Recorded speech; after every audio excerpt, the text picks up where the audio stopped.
Edward Eddie Morra stands on the rooftop of his luxurious penthouse, tears in his eyes. Someone is trying to force their way into his apartment. With nowhere to run, he prepares to jump. 3 months earlier, Eddie is a struggling writer living in New York City. A book deadline is approaching, but he can't seem to write a single word. His girlfriend, Lindy, has just broken up with him, making things even harder. One day, Eddie runs into Vernon Gant, the brother of his ex-wife, Melissa. Vernon, who is involved in dealing drugs, offers him a pill called NZT48. He claims this pill allows a person to use 100% of their brain instead of the usual 20%. At first, Eddie is unsure, but eventually he decides to try it. After taking the pill, Eddie experiences an incredible change. His mind becomes razor sharp, and he remembers every detail he has ever seen or read. He helps his landlord's wife, who is studying law, write a complex legal paper, impressing her with his sudden intelligence. When he gets home, he writes 90 pages of his book in one night. However, he later realizes he has little memory of what happened while under the drug's influence. Wanting more of the miracle pill, Eddie does small tasks for Vernon in exchange for additional doses. But things take a dark turn when he returns to Vernon's apartment and finds him murdered. The place has been searched, but Eddie manages to find Vernon's stash of NZT48, some money, and a book of contacts before the police arrive. Now in possession of a large supply, Eddie continues to take the drug and finishes his book in no time. However, he realizes he can do far more than just write. He starts using his enhanced intelligence to make money on the stock market, spotting trends no one else sees. To increase his profits, he borrows $100,000 from a Russian gangster named Gennady. With his superior brain power, he quickly turns that into $2 million. His success attracts attention from the media and also from a mysterious man in a tan coat who seems to be following him everywhere. At the same time, Eddie reconnects with Lindy, and they get back together. Eddie's growing reputation lands him a meeting with powerful businessman Carl Van Loon, who is interested in his insights for an upcoming business merger with another wealthy man, Hank Atwood. However, before he can focus on work, Eddie makes a reckless decision. He spends a whole day partying and drinking while under the influence of NZT. The next morning, he wakes up in a hotel room with a blonde woman and no memory of the previous day. When he sees the man in the tan coat again, he gets nervous and quickly leaves. The next day, Eddie meets Van Loon to discuss the business deal, but he hasn't prepared.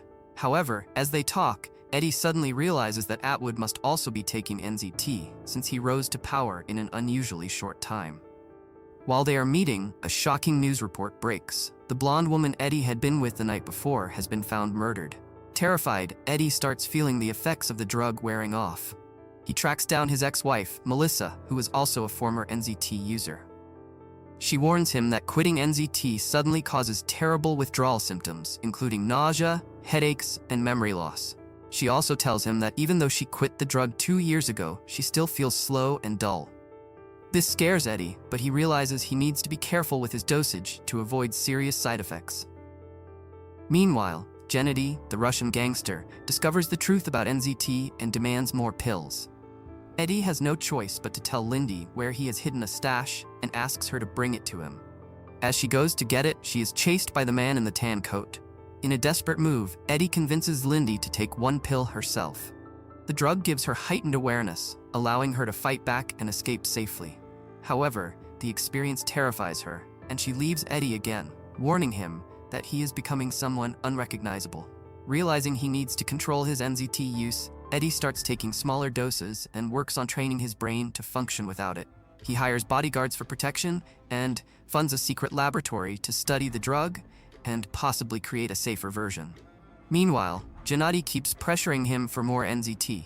Eddie continues working with Van Loon on the business merger, which could earn him $40 million. However, his troubles are far from over. The police suspect him in the murder case, and he hires a top lawyer, Morris Brandt, to defend him. Fearing for his safety, Eddie moves into a high-security penthouse. On the day of the merger, Atwood's wife shows up instead of Atwood himself, revealing that her husband has fallen into a coma. Eddie immediately realizes that Atwood must have been suffering from NZT withdrawal. As he and Van Loon escort her to her car, Eddie recognizes her driver. It's the man in the tan coat. He understands that Atwood had been trying to steal his supply of NZT to survive. Later, Eddie is brought in for a police lineup regarding the murder case. His lawyer, Brandt, holds his jacket while he is questioned. The witness does not recognize Eddie, and he is released. However, when he gets home, he realizes that the stash of NZT he had hidden in his jacket is missing. Watching TV, he sees that Brandt is now working for Atwood. Eddie understands that Brandt must have stolen his NZT supply. Eddie starts experiencing serious withdrawal symptoms while alone in his penthouse. At the same time, Gennady and his men break in, demanding more of the drug. This moment connects back to the rooftop scene.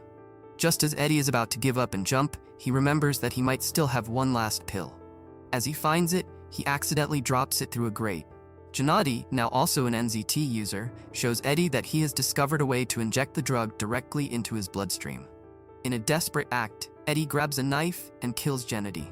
With no other option, he drinks Gennady's blood, hoping to absorb the NZT from it. This works, and his enhanced intelligence returns. Using his quick thinking, he tricks and kills the remaining henchmen before escaping. Later, when Atwood dies, Eddie manages to recover his stolen NZT stash with the help of the man in the tan coat. 1 year later, Eddie is still wealthy and successful. His book has become a bestseller, and he is now running for the US Senate. Van Loon visits him and reveals that he has taken control of the company that manufactures NZT, shutting down Eddie's research lab. He offers Eddie an unlimited supply of the drug in exchange for political favors. Eddie surprises Van Loon by revealing that he no longer needs NZT. He has trained his brain to function at an advanced level permanently. To prove his abilities, he correctly diagnoses Van Loon's hidden heart condition, leaving the businessman shocked. Eddie then leaves, confident in his future. In the final scene, Eddie meets Lindy at a Chinese restaurant. As they talk, he casually orders in perfect Mandarin, impressing the waiter. Lindy looks at him in amazement. Eddie smiles and asks, "What?" The credits roll.